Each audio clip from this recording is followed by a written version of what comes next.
ఈరోజు ఒక simple shape ఎన్నో కాంప్లెక్స్ పజిల్స్ని ఎలా సాల్వ్ చేస్తుందో చూద్దాం. ఓ పజిల్తో మొదలు పెడదాం. ఇది కొంచెం ట్రిక్కీగా అనిపించినా కొన్ని బేసిక్ టూల్స్తో ఇట్టే సాల్వ్ చేయొచ్చు. మన మొదటి టూల్ ఏరియా అంటే ఆ రెక్టాంగిల్ లోపలున్న మొత్తం స్పేస్ అనమాట. Next perimeter.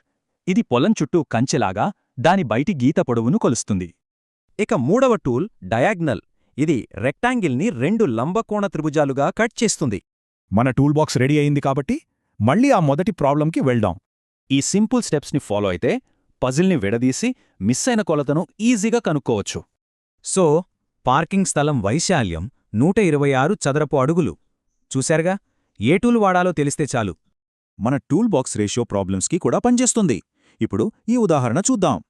ఇక్కడ అసలు ట్రిక్ ఏంటంటే రేషియోలో తెలియని కామన్ ఫ్యాక్టర్ని x అనుకోవడమే. ఈ స్లైడ్లో ఇంట్రెస్టింగ్ పాయింట్ ఏంటంటే ఆల్జీబ్రా ఉపయోగించి అసలు కొలతలను ఎలా కనుక్కుంటున్నామో చూడొచ్చు. కొలతలు తెలిసాక చుట్టుకొలత 64 సెంటీమీటర్లు అని తేలింది.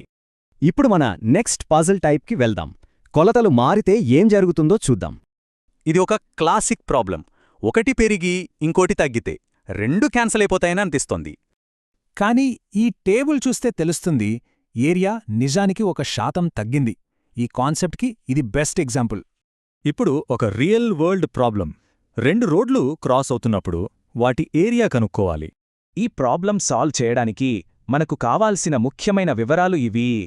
మధ్యలో ఓవర్లాప్ అయ్యే స్క్వేర్ని రెండుసార్లు లెక్కించకుండా ఈ ఫార్ములా చూసుకుంటుంది. రోడ్లపై కంకర వేయడానికి అయ్యే మొత్తం ఖర్చు అక్షరాల 39,000 రూపాయలు. పార్కింగ్ స్పేస్ నుండి గార్డెన్ దారుల వరకు ఈ సింపుల్ రూల్స్ ఎన్నో ప్రాక్టికల్ ప్రాబ్లమ్స్నే సాల్వ్ చేస్తాయి. సో బేసిక్ మ్యాథ్స్లా కనిపించేది నిజానికి మన చుట్టూ ఉన్న ప్రపంచాన్ని అర్థం చేసుకునే పవర్ఫుల్ టూల్.